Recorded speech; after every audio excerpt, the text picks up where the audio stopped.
Welcome everyone to episode 30 of the Phoenix Report. I'm Jack Connor. This is a very, very special episode for me because I've been a fan of this guy for a long time now.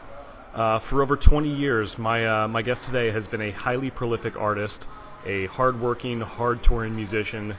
Some of you may know him, some of you may not, but for the first 12 years of his career, he was the lead singer of the band 18 Visions. 18 Visions was first formed in 1995 in Orange County, California. Now, 18 Visions, which was mainly of the metalcore genre, very heavily immersed in the Orange County hardcore scene, along such contemporaries as Throwdown, Bleeding Through, and Avenged Sevenfold. Their first three full-length albums, 1998's Yesterday is Time Killed, 2000's Until the Ink Runs Out, and 2002's Vanity, were very heavy, very much steeped in that metalcore sound, with Vanity was beginning to feature some small glimpses of a cleaner vocal style that would later define their sound. In 2004, 18 Visions released their fourth album, Obsession, which shifted toward a much more mainstream hard rock sound. By this point, they had already had some exposure on some TV shows like MTV2's Headbangers Ball, and so by this point, Obsession had started to broaden their audience even further, with singles such as Tower of Snakes, Waiting for the Heavens, and I Let Go. The success of these singles was enough to secure them a record deal with Epic Records, as well as tours with him, Lost Prophets, and Killswitch Engage. Their self-titled major label debut album, which was the follow-up, and is a personal favorite of mine, was released in 2006. And that album generated the singles Victim, To Nightless, and Brokenhearted. Now, although they would later go on to open for the likes of Avenged Sevenfold, Coheed and Cambria, Hinder, Bullet for My Valentine, etc., the band would suddenly break up in 2007. Now that seems like a very high obstacle to overcome, but my guest today persevered. He quickly rebounded with what was, at the time, intended to be a solo project, in collaboration with songwriter Zach Malloy under the Island Def Jam label. This new album featured such prominent musicians as Chris Chaney of Jane's Addiction, Daniel Adair of Nickelback, and Sinister Gates of Avenged Sevenfold. This would eventually become the debut self-titled album of a brand new hard rock band called Burn Halo. In 2009, Burn Halo's debut album was released and the band's initial lineup was assembled. Despite several lineup changes over the years, Burn Halo followed up their debut with two more albums, Up From the Ashes in 2011 and Wolves of War in 2015. Then suddenly, a few months ago, I found out that my guest today would not only be leaving Burn Halo, the band he started, but after 20 plus years, he has apparently decided to walk away from the music business altogether.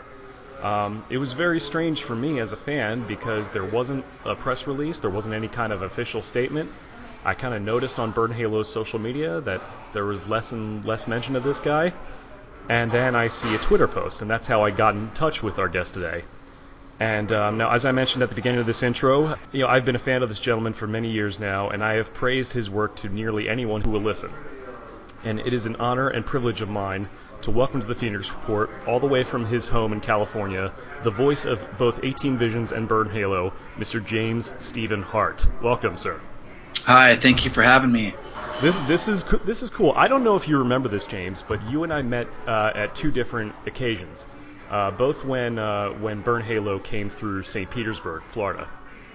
Once was in 2010 at Gasoline Alley. I think you guys were opening up for Smile Empty Soul at the time. Yep. And then a couple years later, I think it was 2012, you guys were behind your second album, opening for the Red Jumpsuit Apparatus. Yeah, that was at the State Theater? Yeah, the second time was at the State Theater. The other, the one before that was at a place called Gasoline Alley. Which, yeah. Unfortunately, that place isn't there anymore. It was certainly one of my favorite places to play, over the years. I guess, like I said, I'm still surprised you agreed to do this. I know we contacted each other via Twitter, so I appreciate you making this happen. I remember you saying something that your fiance at the time, who is now your wife, was from Clearwater, Florida. Oh no, no. That was before you met your wife. I think so. Yeah, I'm not sure. Gotcha. Maybe I had the stories mixed up. I apologize. Okay. I do remember at the State Theater I was talking to you, and there was a girl behind the merch table, and I remember her specifically getting mad at me, being like, "Are you gonna buy something already?" And I just felt, so embarrassed. Yeah, no, she's actually an embarrassment, so that's okay. Well, I can assure you that I have bought plenty of your CDs and merchandise over the years. I guess the first thing out of the gate, obviously, and we can get into more details of this later, but I was really surprised to find out that you said that you were getting out of the business. How is everything going now? How are you, and what have you been up to? Yeah, it's been great, man. I think a lot of people were surprised that don't talk to me on a daily basis. It came as no surprise to my bandmates. They kind of knew where I was at. Look, Burn Halo came off the road in 2012 with a lot of unanswered questions. We were going to need to find a new record label. We were going to need new management representation. We just kind of started falling apart at the seams with our support system around the band. I wasn't really sure what was going to happen or, where I was going to go with things. So, I decided to, get myself involved back in my hairstyling career, which I had began back in 2000. So as that went on, I slowly started to build a clientele. I met about, I think it was January 2013, right around NAMM, with Joey and Ryan from Burn Halo, and a fellow that Joey wanted to work with from the managerial side of things. And, I'd known him from the past, and, I thought he was an okay guy. So I sat down with him and talked to him and kind of heard what they had to say. At that point, I had discussed not moving forward with Burn Halo. And that was kind of where I stood with things. After that conversation with them, I kind of threw out a few concepts. The first being that, they start a new band without me. If they wanted me to write material for them, I'd be happy to do so. The second idea would be for me to write material for the new Burn Halo album, but not be a part of it. Now, the manager at the time really wanted to push forward with Burn Halo. He liked the feedback that he had got from a lot of the program directors at radio stations and just people in the industry. So, the other two guys really wanted to move forward. So that was another suggestion that I just, write the music, and, I'm kind of a behind the scenes kind of guy from there. The other option was that I write and record the album, and, I play what shows and tours would make sense for me, where I'm at in my life. And that's the route that they wanted to go. So we recorded the album, obviously had a lot of trouble, getting it released. Our manager was going to put it out with his business partner. They had a falling out. We had a nice solid budget behind it. It was good. That crumbled. Took about another year to get an album deal with E1. It took about another year to get an album done with E1. And so they picked up the Wolves of War album that we had already recorded. And then, of course, it takes a few more months to get that ball rolling. Well, in the meantime, I had kind of mentioned to the guys that, at this point, a couple of years had passed and my clientele was starting to really flourish with my career at home, and that it was going to be a lot harder for me to, go out and tour, and I wasn't going to be able to do some of the support tours that the band might want to do. Just financially, it wasn't going to make sense for me. And kind of bummed the guys out. I don't think that they really took my words seriously from the beginning of all of this, that I was just going to do things when I could, when I was able to do them or when I felt it would be appropriate for me. So we booked, I think, 8 to 10 weeks of touring last year. And out of all of that, I think I only did 2.5 weeks. The label was not happy. The fan base was not happy. Management had a hard time. Booking agent did not like it. Nobody was really happy with how everything went down. And there was another tour that they had booked for The fall with Black Tide, which I agreed to do despite my better judgment, because it was during one of the busiest and most profitable times of my season for my business and my career. But I kind of stepped outside and I took that risk and, was trying to do the right thing by these guys and, get them where they wanted to be. They didn't want to tour without me anymore. But after that tour, I got home and I just realized that it just wasn't something that I was going to be able to move forward with anymore. And I wrestled with that for about a couple of months before I put my foot down and made, a real decision at, where I was going to go with my life and the whole music thing. I didn't like the way things were unfolding with the label and the promotions behind it. I didn't like the first single choice. There wasn't much support around it. And granted, we didn't do much support ourselves, but I just felt like it was time for me to, move on with my life and, put all of that behind me. It just wasn't productive for me in any way, being away from my wife, being away from my career. It just wasn't good for me mentally. Gotcha. No, I understand that completely, and I had suspected that this might kind of be the situation because I've paid attention to your career for the last couple years just as a fan, and just I know that there were several different obstacles you guys had to overcome with management, and certainly even band members coming and going. I know it was really difficult, and it really. I wasn't so much shocked that you wanted to get off the road necessarily. I guess I'm more surprised that they're still, and I don't know what your relationship is with the band now, but I was more shocked that they were continuing on as Burn Halo without you. On the surface, it surprised me because essentially the band was more or less formed around you. Originally, it was going to be a solo project, and I had assumed that you would own the rights to the name, and I'm not so sure what your involvement is with them now, if there is any involvement. Can you elaborate on that? Yeah, we're all good. Those dudes, all like a couple of them, all they want to do is play music and tour, and I don't really know. I know the band just wrapped up, I think 11 weeks of touring, 10 or 11 weeks of touring, and I don't know where they're at with things right now. Honestly, I feel, if just speaking from the outside watching, I feel like it's going to be a really, really steep mountain for them to climb. I don't know if the label is going to pick up the option for the next record. I don't know if they have managerial representation. I don't really know who's booking the band. I kind of was like the driving force behind all that because of my experience. I was always the liaison between band and management, band and booking, band and, label.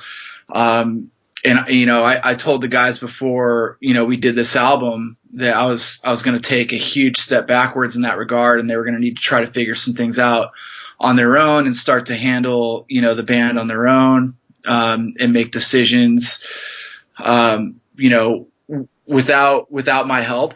And I was completely okay with that. And, they told me that they wanted to still, go out there and tour and hopefully make another album. And, I didn't want to be the one to, hold them back.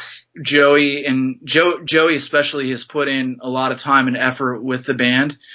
Ryan's put in a lot of time and effort with the band over the last 4 or 5 years. So, I didn't want to be the one to tell them no. If that's what they want to do, then, I wish them nothing but success. Absolutely, and I think that's it's really generous of you to allow them. I don't know if that's I don't know if that's the right word, but I guess to give them the blessing as far as going forward as Burn Halo when you could have been like, no, I own the name, go call yourself something else. The fact that you're letting them kind of go on under that banner is definitely says a lot, and I'm glad to hear that things are amicable in that relationship. Oh no, I'm sorry. You were saying? Oh yeah, I was just gonna say yeah. They felt it coming. Before I would say probably before the album was even put out, they knew that they were going to need to find somebody at some point to do a majority of the touring workload, and that it was going to be one of these situations where you have a two singer type thing, and it's like, fans are going to be happy when I'm there, and, when I'm not there, who knows, who knows what their opinion or, interpretation of that version is going to be. Sure. It's almost like a Brian Wilson situation where it's like, back when the Beach Boys were going, he kind of stayed in the studio because he couldn't go on the road. He was still involved with the band, but just not on a live setting. So, and I understand that completely as far as the touring and the finances. And I think, I think someone with your career and with your experience, I think the fact, and maybe this is more of a commentary on where the industry is today, it definitely says a lot, and I think yours is a very interesting story as far as how you got there. If you don't mind, kind of switching gears a little bit, going back to to your early days. Was 18 Visions the first band you were ever in? It was, yeah. Gotcha. And how old were you when you guys got together? Oh, like 15. Well, I guess maybe not. It depends on your interpretation. I had started the band with Ken and Dave from Throwdown, and we had, was there another guitar player? I don't remember if there's another guitar player, but there's this other bass player, and we had a few practices, and they ended up playing a show with this other dude singing, and I think they only played one show with him. He was the singer for this band Eyelid that was from the Ventura area, and I would say a few weeks later that fell apart or whatever, and I guess he left maybe to pursue Eyelid. I'm not really sure. I don't remember. I was young. I think I was like 15 or 16. But me and Ken and Dave got back together and moved forward, and we had a bunch of like lineup changes early on with bass players and other guitar players, but the three of us did the first EP together on Life Sentence. I think it was released in 97 or 98. I don't remember. Dave, we parted ways with Dave after that EP. Brandon was already in the band at that point.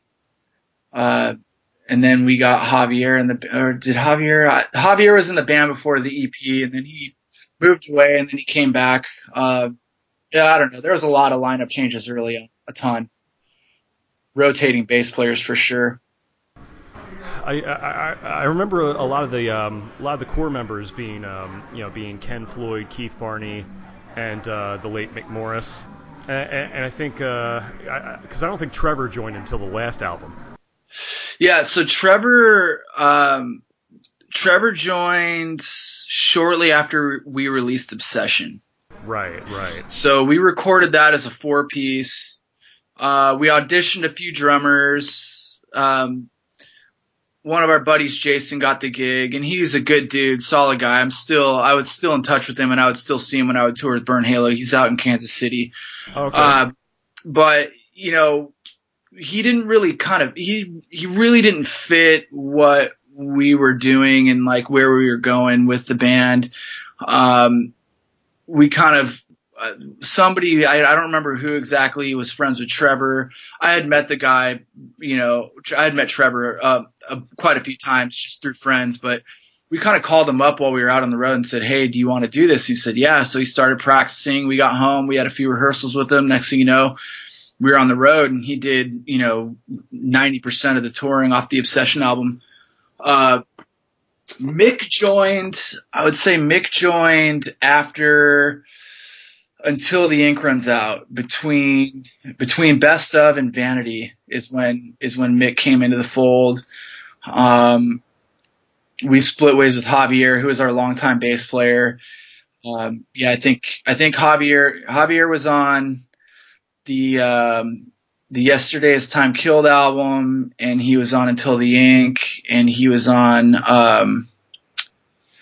the No Time for Love EP that we had done as well, the 7-inch. And then he was in the band before the first EP, but moved away. And then we had somebody else come in for that. And then Keith joined the band right after the No Time for Love EP, the 7-inch, before Until the Ink Runs Out. We had him come down to the studio, and he was hanging out with us, and he was doing Throwdown at the time. And I don't know if he had already moved to singing, or I had already moved to guitar from singing at that point, or what, but a lot of our bands were pretty incestual back then. Right. No, I was going to bring up that point, because certainly that particular scene in that particular place at that time, Orange County. I've never been out there myself, but I mean, I've obviously coming up alongside bands like Throwdown and Avenged Sevenfold, even though none of the Avenged guys were involved with your band, but there were you'd see like members go back and forth. It reminds me a lot of like what I'm sure like Seattle must have been like in like the late 80s, early 90s maybe. Totally, absolutely. Where you have that established scene, you have that particular vibe, and you have those bands having the relationship with each other. I mean, I'm just trying to figure out, like, because, I mean, what must it be like as a 15-year-old kid being in that scene and in a band with your buddies, and to see that grow bigger and bigger? What were your memories of that, mainly? It was cool, man. I had kind of been, like, a punk rock kid. I listened to some thrash stuff and some metal. But I didn't really know a whole lot about hardcore. I mean, I was listening to like Gorilla Biscuits before I even knew what straight edge was, Like I had no idea. They were just, to me, like a punk band. Same with Minor Threat. Like I didn't really know. And then I got into high school, and, some kids were into that same stuff and started talking to me about it. And that's kind of how I started to gravitate towards that. And I was always into like, Faith No More and Metallica, Megadeth, stuff like that. So I gravitated towards the heavier stuff. And it was cool, man. I mean, it's still cool today to see, the success of Avenged Sevenfold and how far that band has come. Bearing witness to some of their first shows ever, Right. Yeah. You guys really kind of all grew up together. It's pretty remarkable. Yeah, and Atreyu. Right, yeah. That band, unfortunately, for a long time was kind of outcast from the rest of the bands in our little scene. They had a couple of members from back in the day that, kind of caused problems. Oh, and really? so they didn't get a lot of the shows, and, they were kind of forced to do their own thing. We didn't have that camaraderie with them. It wasn't until our band started touring and, we were playing some festivals. We, ended up being booked by the same agent, and, we would start to cross paths more and more, that we'd start to talk to them because, you're on the road and, you kind of have this same, background from where you're from. So you start to gravitate towards those people, and, you come to find out that they're all really, really good dudes. And, you see that band and their success, and then, unfortunately their breakup, and obviously now their resurgence. It's cool to watch. Right. Well, that's good to hear. I mean, it sounded like they kind of rubbed people the wrong way at the beginning, but maybe that wasn't the case, since you did end up becoming friends with them. So that's always good to hear. Yeah, I think they weeded out the bad seed, So, right, with like former members and that sort of thing. Yeah, I mean, it happens, especially when you're in high school and you're young, and, certain people are competitive in the industry for no good reason. And instead of supporting each other, it's, you get involved in that competitive nature of a little bit of trash talk. And, it happened to a lot of the bands, and, there's always at least one person in every band that was, causing a little bit of drama. Right. Now, well, I mean, as an adult who's in bands now, I see that happen a little more than I would like. So, yes, some guys never grow out of that, unfortunately. But I was you had mentioned Black Tide earlier, and I've had on my show Zach and Steven, who were some of the original guys from that band. Yep. And to hear them talk about how they were kids and they were getting together and they're joining their band, and I was just telling them how impressed I was, and this certainly applies to your case as well, to be in a band when you're that young, and then to see it really go the distance and to see it actually gain some success. I mean, my experience with 18 Visions, I didn't really learn about you guys until 2006 when the last record came out. I think I had seen something on VH1.com on the news section. I think there was some sort of article promoting the album, and I checked that out and I really liked it. Then I went back and listened to Obsession. I didn't really pick up too much on the early metalcore stuff just because I'm more into the clean singing and the classic rock kind of thing. Yep. But yeah, I just think it must have been interesting, seeing the band that you were in at 15, like I said, go the distance and actually gain some success. What were some of the steps that you guys had to take in order to get there? I think the biggest thing for us, and I think you'd see it with Avenged Sevenfold, and you'd see it with Atreyu. I'll use our three bands as examples, because even though Bleeding Through was still going for a long time and Throwdown was still putting out albums, after 18 Visions split up, our three bands had some legit radio success, and I think for all three of our bands, it was that kind of like natural progression of, being a musician and not forcing yourself to, limitations. And, I know for us specifically, we grew up playing the super metal stuff, but the older we got, the more we kind of started to feel each other out and throw out some other ideas and, let some of our, even younger influences show out, some stuff that we were into maybe before we even got into the metal. Sure. So with Keith, it was a lot of like pop punk and, 90s like grunge stuff. And that was some stuff that I was into, and, it challenged me to try to, do something different with my voice. I think it's good to challenge yourselves, and, when you do that, you start to grow, and, you just kind of see that with all three of our bands, that the super early stuff from each one of our catalogs is, it's a little immature. Sure. Definitely. But, you look 10 years later and 2 or 3 albums later, and you definitely see that, each individual has grown up. Absolutely. James, are you still there? Hello? Yeah. Oh, sorry about that. I thought we dropped out for a second. You had mentioned that, you said that each of the guys in the band grew up. I've noticed that's a really interesting thing as far as seeing a band like yours evolve over the years, and certainly Avenged has gone through the same thing in terms of changing your sound over the years and evolving.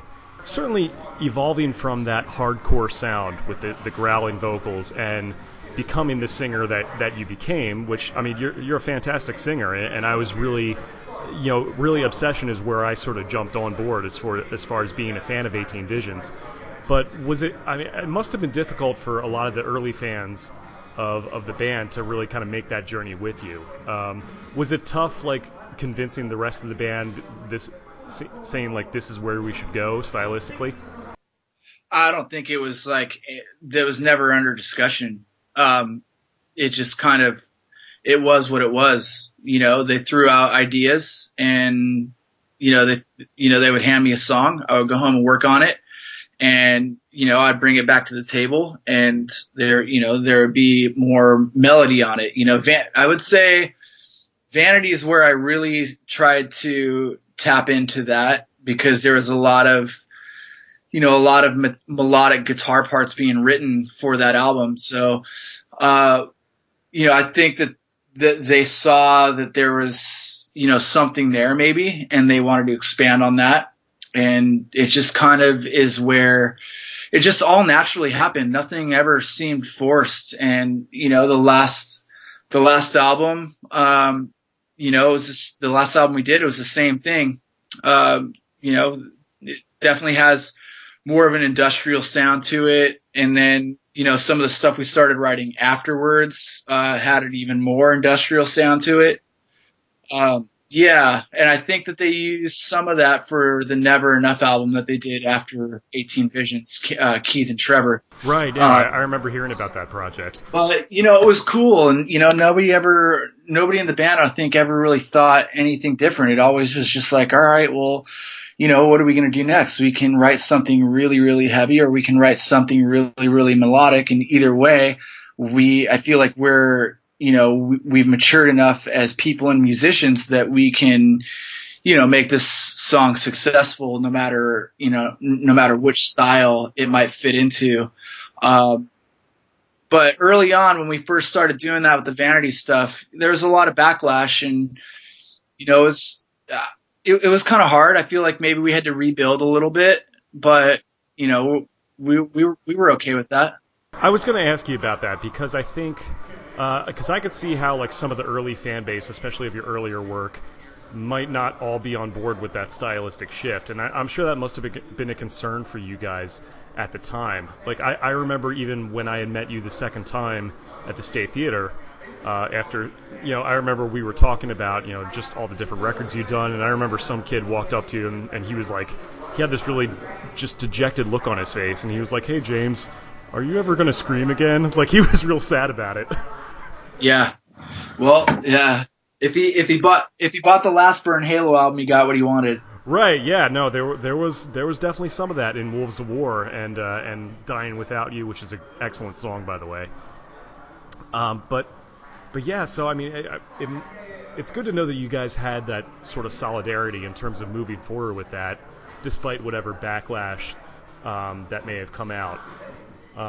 I loved the final album you guys did, especially. Obsession was great, but I really liked that last self-titled record. I mean, it reminded me of like Pyromania and Hysteria. Like it had that Def Leppard vibe, big choruses, just really. It's an album I listen to top to bottom to this day. It's really just one of my favorites. We were definitely going for that with the production. So so many great songs on there, and it's just. It's a shame that album flew under the radar. You guys did have some success with it, but I'm sure probably not as much as you had hoped it would. No. Did that? Now, I guess did that lead to the band deciding to call it a day after that, or was that more of like a business, management kind of situation? No, it led to it. I mean, from the beginning, when we made that album, we had the entire epic brass that was involved with our project was all about the song Broken Hearted. I remember being out in New Jersey and, we were doing our mixes out there with Machine at his studio, and we had the president of the label come out. We had the overall head of rock radio and the head of active rock radio, as well as our A&R guy, our product manager, and our East Coast representation for our publicist. So they all came out to Jersey, and it was like this listening party that they wanted to have. They wanted to hear the album before it was even mastered or even being done mixed. So, we played them all the songs and they loved it, but they were just so hot on Broken Hearted. That's all they talked about was like, we got to get to this song. We got to get to this song. We got to get to this song. Well, everybody knew that couldn't possibly be our first single. That would be the bad move to make. And we as a band and our manager at the time felt that Victim was the first single. We felt that was like the best song to represent the band and the album, without, bumming anybody out and without being too soft for the active rock format. I agree 100%. And I think, even like Coma or Another Pretty Suicide would have been a good first single to come out with.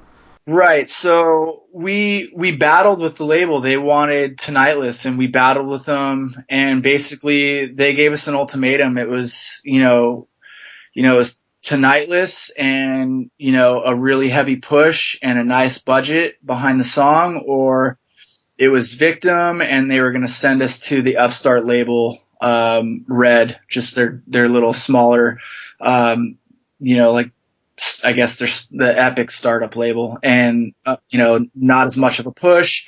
And so obviously, what are you going to do? Like you unfortunately, like our arms were twisted, our hands were tied. There wasn't much we could do, so we just went with it. We had some moderate success with Tonightless. Great song. Thank you. The label came out and saw us on tour with Avenged Sevenfold in New York City. And all of a sudden they're like, whoa, this band's really heavy. Like, they didn't quite grasp it, before. Nobody had ever seen us play before except for our A&R guy. And they're like, whoa, this band's heavy. And, the person that was in charge of our track at Active Rock convinced the label to switch the single right in the middle. So they switched it to Victim. We shot a video for it. And then we ran into the problem where Headbangers Ball and the Fuse programming was playing Tonightless, even though Victim was now the track that we were promoting with the edgier video, the grittier video. It really would have fit with Headbangers. So Victim flew up the charts, which obviously proved the label wrong to begin with. But unfortunately, they had already dumped a ton of money into us, and the top of the year was coming. And they did not want to carry out with the band at that point, so they decided to drop us. And at that point, we had started demoing some more songs, maybe trying to find a new label, a new home for the band, and maybe continue to tour a little bit while we worked on the material on the road. But Keith at the time was kind of going through the same thing I was mentally. Right. Where, the industry was just kind of sucking the life out of him. And I mean, it sucked the life out of all of us. Sure. I think, we kind of went into it with the attitudes that, like, if this doesn't, like, happen, if this doesn't make our band with this song or with this album, with this label, like, it's time to start thinking about other things in life. And, that was a hard thing for me to grasp. I didn't want to deal with it. I didn't want to grasp it. That's why I moved on to Burn Halo. Ultimately, I feel like the band breakup is what led to, Mick passing away. It kind of drove him down a dark tunnel and a dark path. Sure. He didn't really have anything else to do or to fall back on. I felt like 18 Visions had kind of become his identity. Right. I remember hearing that he ended up taking a job as like a guitar tech later on, and would stay on the road with a few different bands, but at least toward the end. I don't know if that was true, or I don't know what else happened there. Obviously. No, he did do that, and Ken did that for a while as well. Afterwards, Ken was out with Atreyu for a while. He was out with Buck Cherry doing guitar tech work. Then he moved his way, up to doing some front of house and tour managing, and now he's out with, arguably one of the largest DJs in the world doing his tour managing for him. So, he kind of carved out a nice little niche for him. But, I think, the struggle's always there when you kind of step away from something that is all you've known for 10 years, what do you do? And, that's what I was wrestling with back in 2012 when, we were starting to wrap up our touring cycle for the last album, or for, at the time, the Up From the Ashes album with Burn Halo. It's like, where do I go from here? What do I do? Do I carry on with the band? Do I, pursue a career in something else? It's like, you're faced with all these, you're at a crossroad and you're faced with questions and decisions. Yeah, no, absolutely. Those are major life decisions, especially when that's been your career and you're still a young man, obviously. So that's, obviously you have different things to think of. And it's, just hearing all these stories about just the headaches with all the, with the people, on the label is just, I certainly don't blame anyone for making the decisions they did. And, it's It's tough, man. It really is, and I think having you on here is a good like education to a lot of younger guys getting in bands. Just to at least as a warning, be like, hey, here's what it could be. But getting back to when you started with Burn Halo, you definitely went even more in that just straight up rock direction. Especially kind of followed what the last 18 Visions record was doing as far as songwriting went. The first Burn Halo CD was very much was even more like old school, hard rock, kind of blues based almost, and it was fantastic. Thanks. How was the songwriting and how was the process collaborating with Zach Malloy and all the different session players that were brought in, like Daniel and Sin and Chris and all that? Oh, it was great, man. Those guys are, they're the real deal. They're players. That's why they are where they are, in the industry. And then with Zach, I mean, he's gone on to carve out a real nice songwriting career for himself.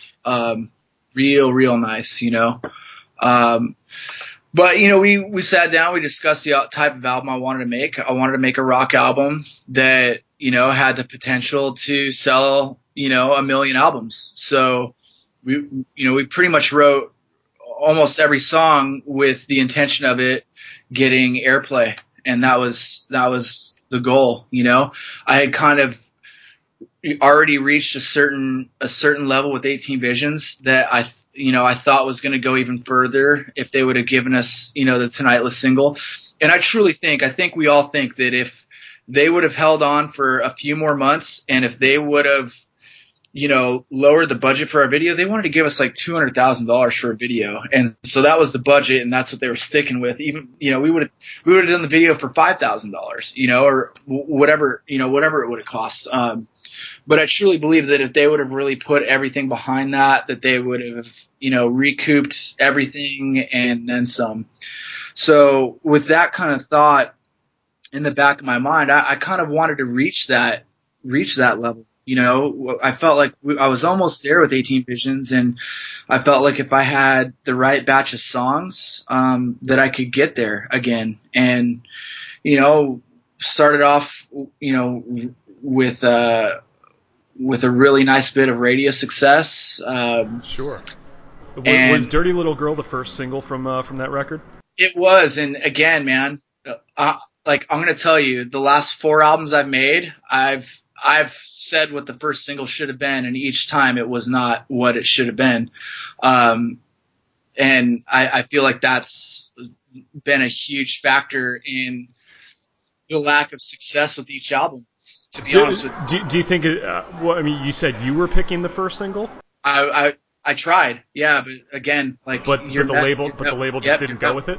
Nope, you're met with resistance, and they hear something that you don't, and that's their job, and just stupid excuses. Some 45-year-old dude is in charge of picking the single off the album. He knows better. He knows my fan base and my target better than better than I do. Right, and I'm sure half these guys probably never picked up an instrument in their life, or never, performed or anything. And at the end of the day, it's your, as an artist, it's your brand that you're trying to create. So you know what kind of first impression you want to make. And that has to be just insanely frustrating to deal with. It is. I just don't get it, man. I mean, I understand it's their money, so they want to put their money behind what they believe in, but at some point, you've got to defer to the artist a little bit. You've got to take into consideration where the artist is coming from. And with the first Burn Halo album, I mean, Dirty Little Girl did really well. It did. Right, and certainly with Brian playing on it, I mean, you have a little bit of name value there. Right. That certainly helps. But but then when you look at Save Me, we had already been doing heavy promo on that song months, I would say 8 months before the album came out. WWE picked it up, put it on a video game. It was being used in UFC type of pay-per-view ads. It had already had some sort of recognition with listeners before the band was even out on the road, and I felt like we should have built off of that, familiarity with the listeners. And I personally think it's the better song anyways, to be honest with you. Sure. But we held up on that song for about 8 months before we went out with that. We kind of had this thing where Roadrunner came into the picture while we were rolling with Dirty Little Girl. We were told we were going to get picked up by Roadrunner.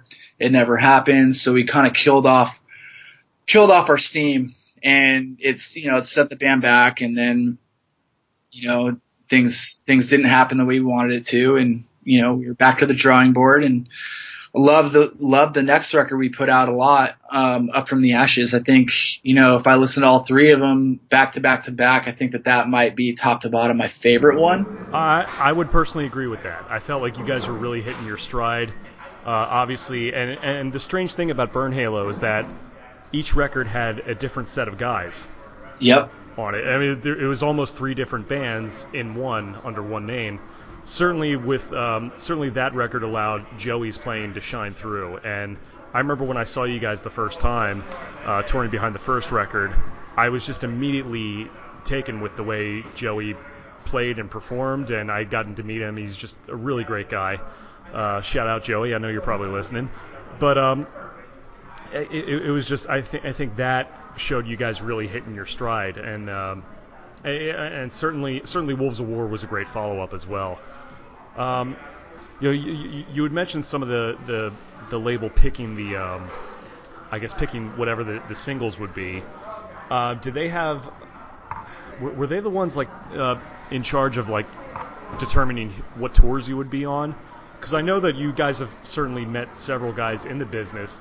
Did networking with them? Did that have any impact on okay, we want to go on the road with Avenged, or we want to go on the road with so and so, or who made those decisions mainly? I mean, the early touring that we got were definitely the Avenged Sevenfold stuff, that. Those are strictly based off of my connections and the fact that we shared the same booking agent. Sure. Our manager, right before we released Up From the Ashes, our manager made a very detrimental decision to our band, and he decided to part ways with that booking agent, who's huge in the industry, and not only that, but he was a friend of mine as well. And he took us to a place where he took us to a place that was filled with empty promises. And yeah, so that sounds like some lyrics right there, man. Yeah. I mean, geez, I didn't agree with the decision. But what can you do, Yeah, it must, it's a strange commentary on the way the industry has evolved.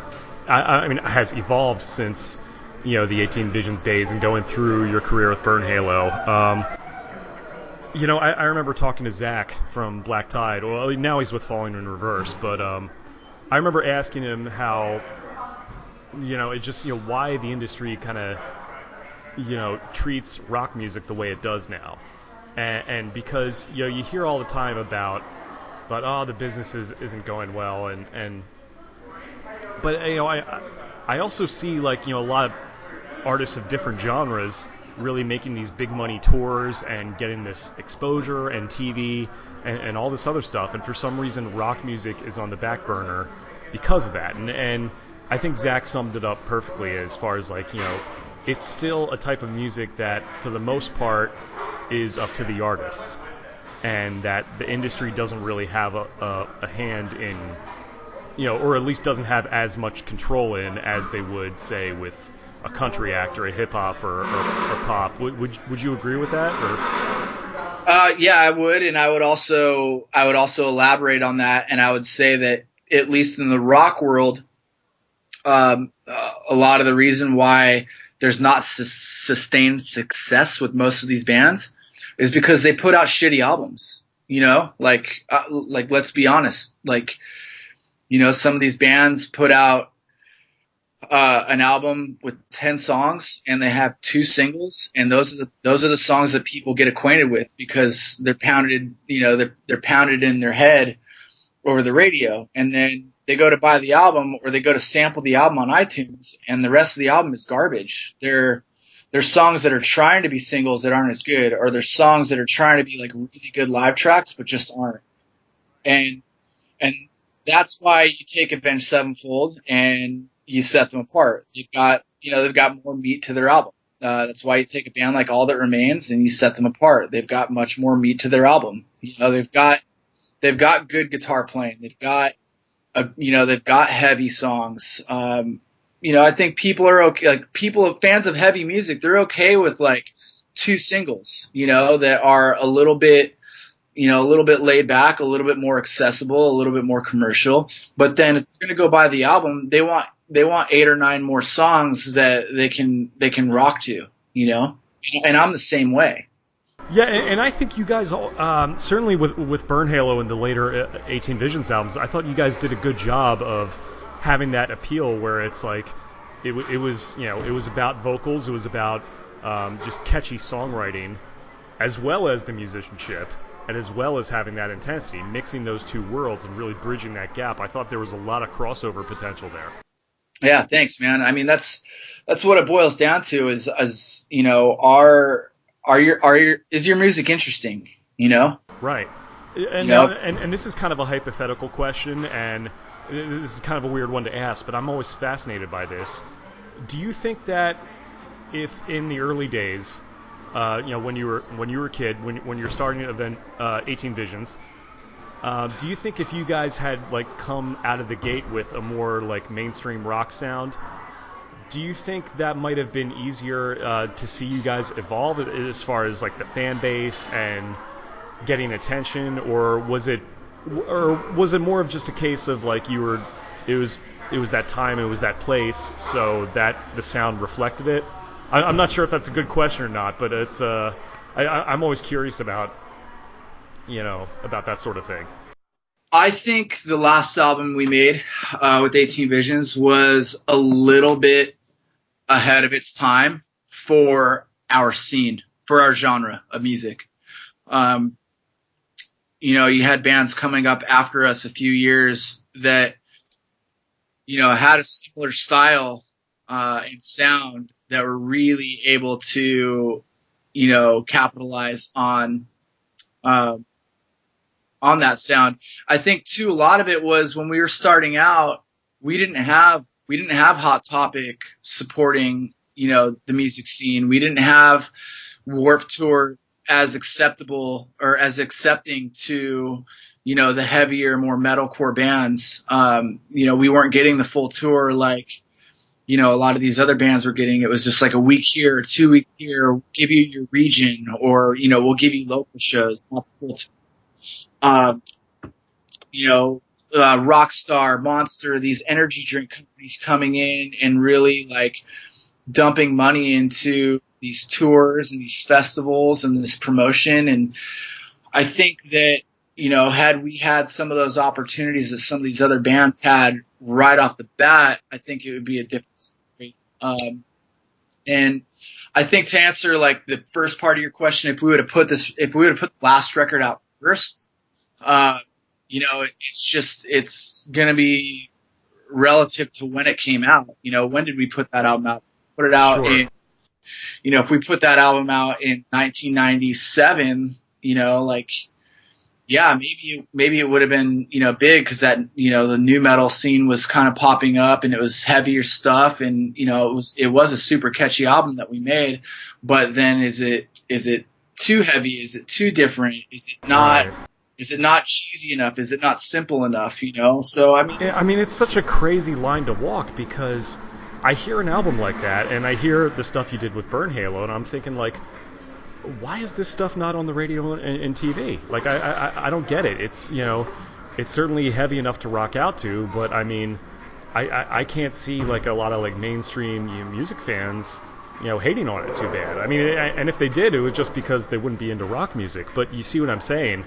Yeah. It just mind boggles. But I think going on what you said, I think it comes down to, the opportunity and being in the right place at the right time. And certainly, you guys had the talent. I say that in the past tense, but I mean, you're still able to sing. Obviously, you still had the talent. But yeah, it's just, I mean, it's as frustrating as it must have been for you as the artist. It was definitely frustrating for me as a fan. Yeah, I mean, it's if it's frustrating for you as a fan, just imagine like putting hours and weeks, days, months, years into something and, not seeing it reach what is its full potential.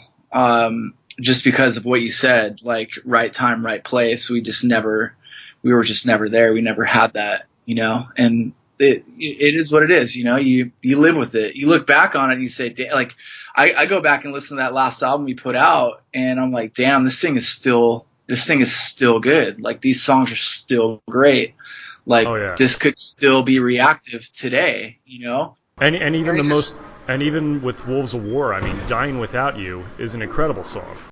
Yeah, I love that song, man. I don't think it was the right choice for the first single, I would agree, and I mean, because you did have some screams and elements and stuff in there, which, I mean, obviously I prefer it when you're singing cleanly, but it still worked. But as far as I mean, I don't know if that would have made the first single, but it was definitely catchy. I liked We Are the Damned as well. Although that was a bit of a longer track, I don't know if that would have been translated to radio as well, but a lot of really good stuff on that record, and I had mentioned to you years ago that I thought Up From the Ashes was like the perfect blend of the last 18 Visions record and the first Burn Halo record. I thought that album kind of combined the best of those two albums, which both of those were great as well. So thanks, man. And again, that album is another perfect example of poor first single selection. Right. It's kind of it reminds me a lot of the band Extreme. Yeah.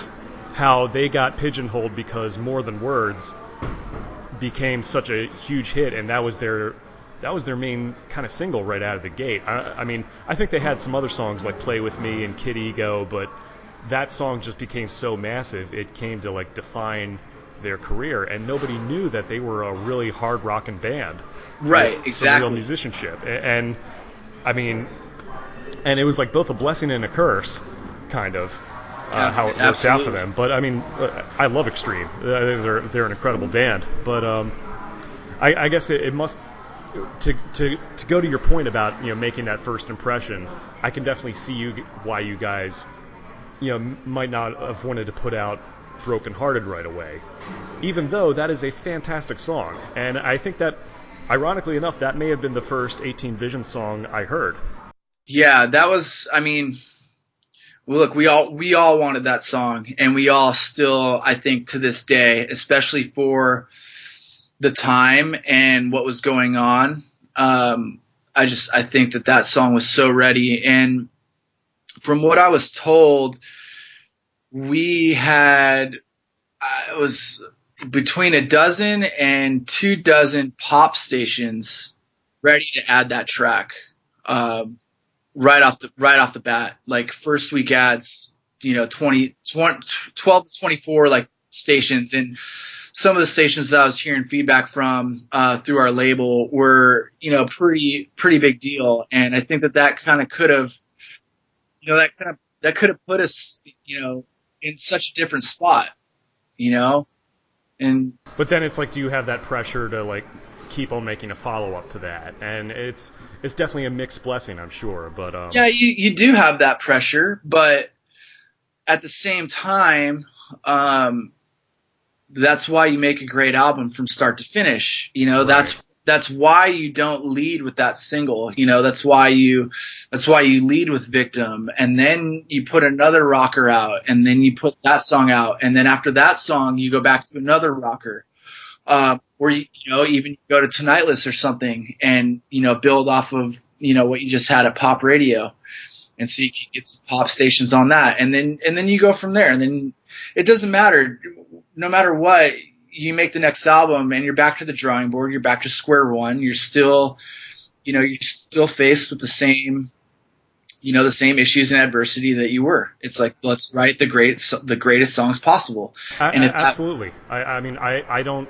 It's baffling to me why so many people in the industry don't see that, because trends come and go, trends change and everything, but ultimately certain things don't really change as far as how to market a rock band, a real rock band like yourself that has versatility but is at its core a rock band.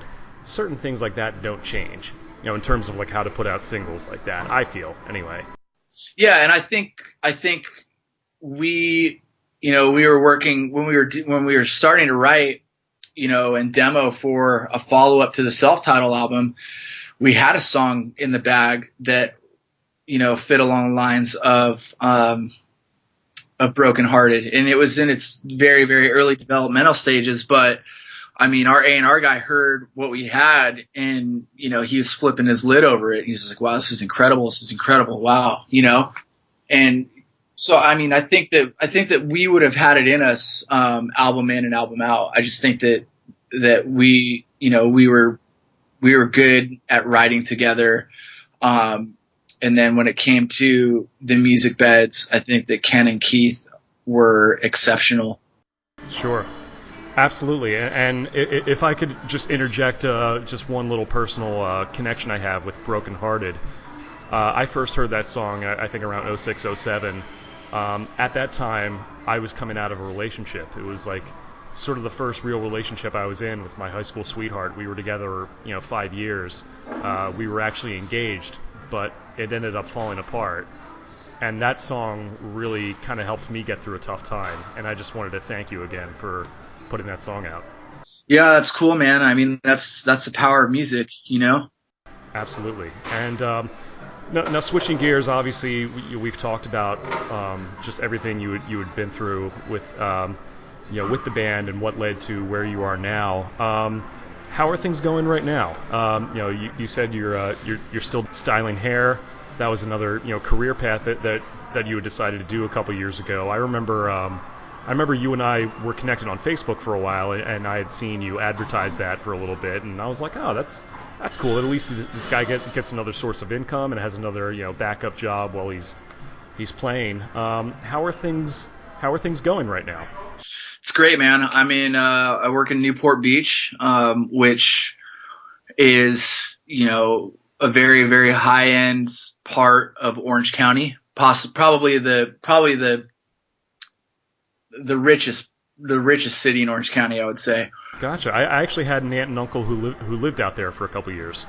So, I mean, it's good, man. I'm in a great location. I'm working with friends. I'm surrounded by professionals, and I'm pushed day in and day out to become better at my craft, and the clients that I have, I love. It still affords me the opportunity to be creative, and still gives me the, I guess, like the push as well to challenge myself. I could see that, definitely. I mean, and it definitely didn't surprise me, seeing your videos over the years. You were always a really, really handsome, stylish guy, so it made sense. Thanks, man. Yeah, I mean, it's something I went to school for back in 1999, and it's something that I was doing before 18 Visions went on the road full time. So it was really the only thing that I had thought about doing once Burn Halo had come off the road in 2012. And look, man, I love it. It's something that, doesn't necessarily have a ceiling. And if it is, it's super high. I can create my own schedule, make my own hours. It's nice, man. It's stable, and it's something that I have not experienced in my life since, I would say, I would say the last time I experienced this kind of stability was when I was assisting in the salon when I first came out of beauty school back in 2001. Gotcha.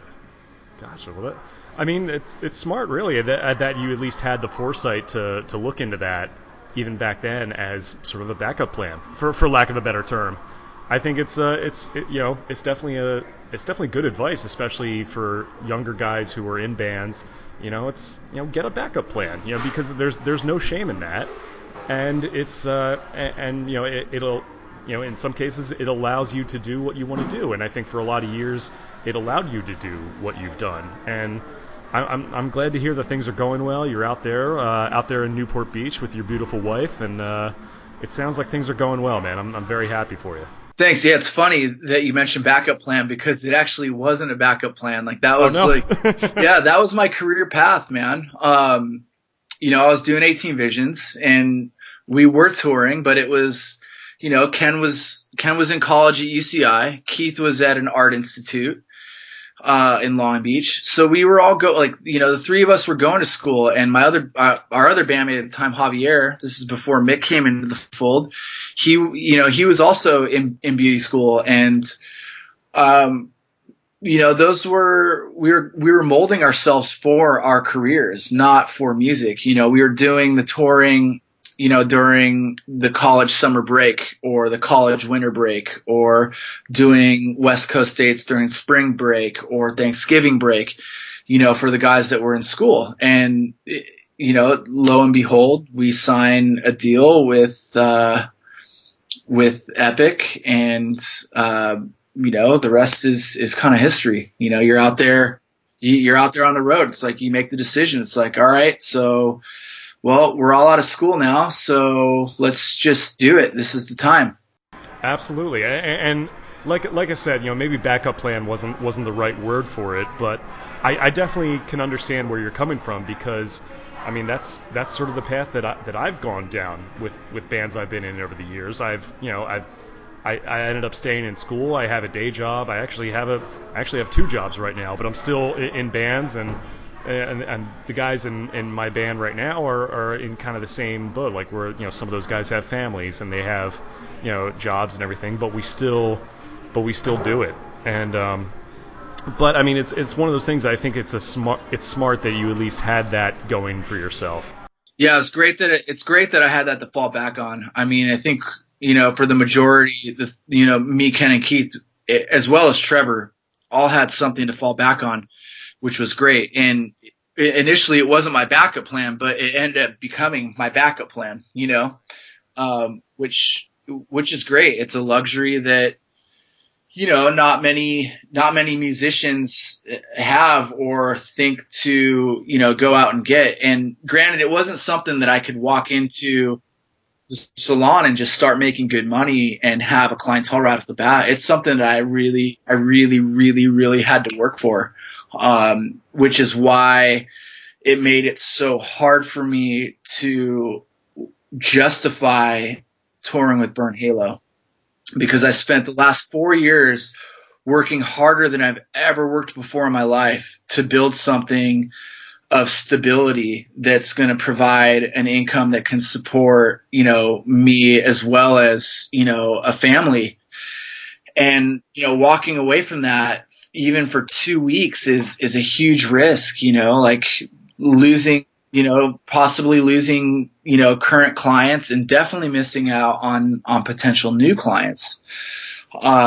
So it's one of those things where, to me, the risk was not worth it anymore. Gotcha.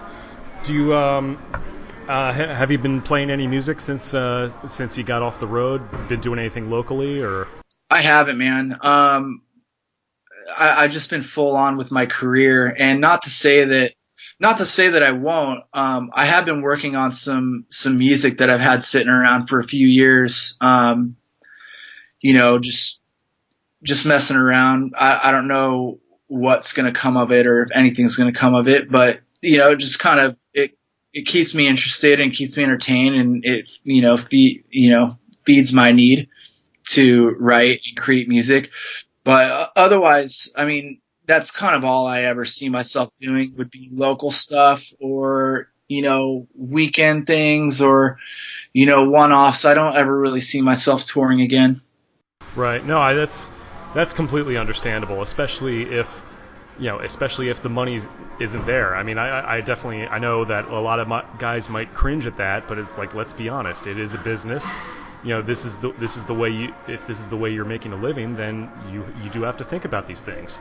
Yeah, and the people that cringe at that aren't thinking about, the artist's family at home, whether or not they have children, whether or not they have a mortgage, what their financial overhead is, are they paying out of pocket for health insurance? Like, exactly.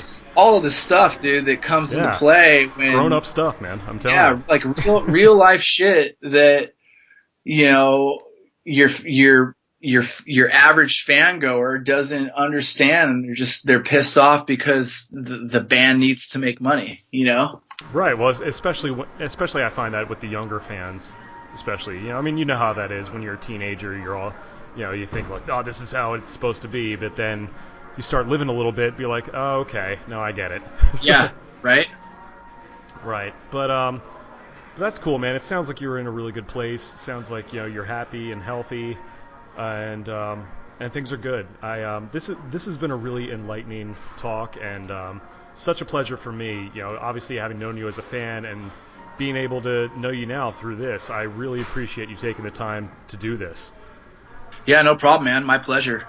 Definitely. Is there anything you want to promote or something, or I mean, especially to anyone listening who may be in your area, as far anything you want to promote as far as your career or anything else you'd like to say, please take it away.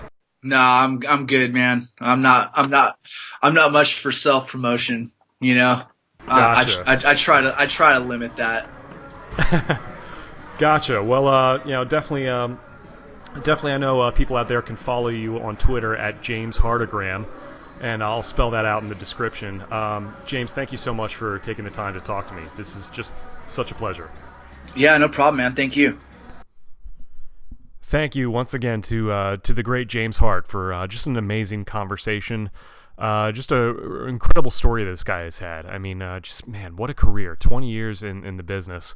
We talked about the frustration he's had with record companies and how maybe his bands could have gotten a little bit farther, but honestly, I didn't want this to be a negative thing at all. I mean, this guy has had an amazing career. He's put out, a lot of great music over the years, had some big tours, definitely has had a lot of experiences that most of us in bands, will never get that opportunity. So it's, definitely I salute James Hart for all his accomplishments with Burn Halo and with 18 Visions.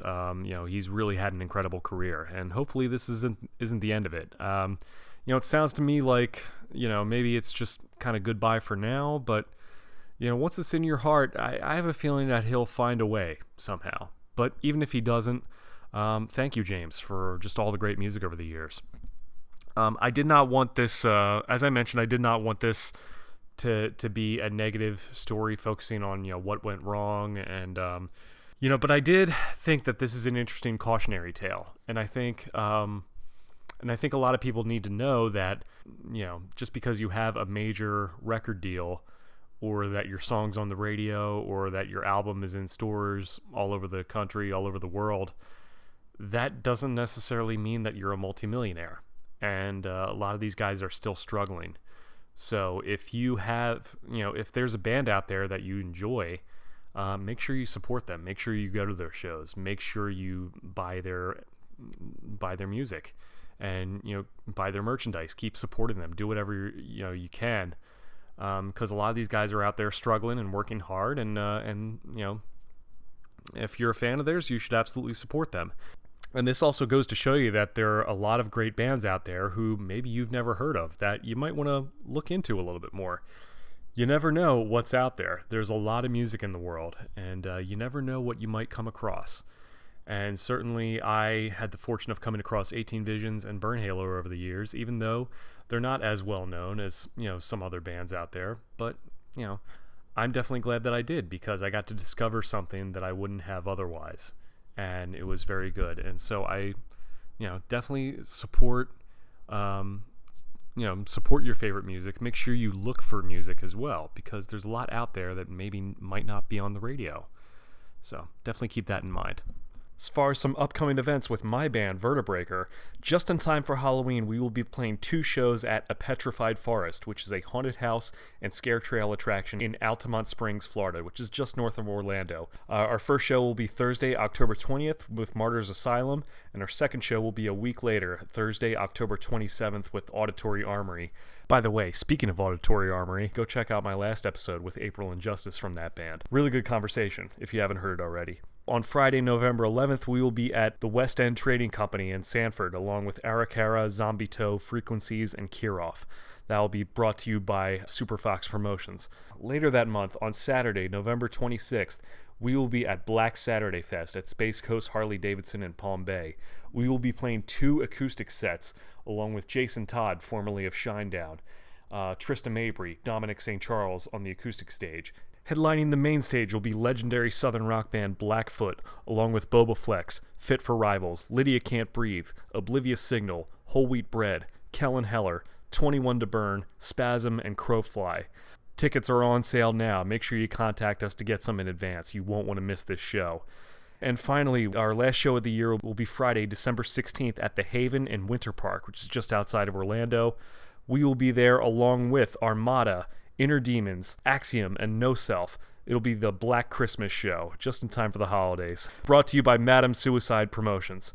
That is it for this episode of the Phoenix Report. Just, one of the best ones I've done so far, I think, in my humble opinion. Make sure you follow me on Twitter at JackXConnor. Like me on Facebook at facebook.com/JackConnorMusic. Feel free to check out my band at www.vertebreaker.net. If you have any questions, comments, or suggestions, make sure you email me at jackconnorpodcast@gmail.com or tweet me with the hashtag Phoenix Report. If you're listening to this on YouTube or iTunes, make sure you subscribe, leave a comment, leave a review, go back and listen to all the other episodes.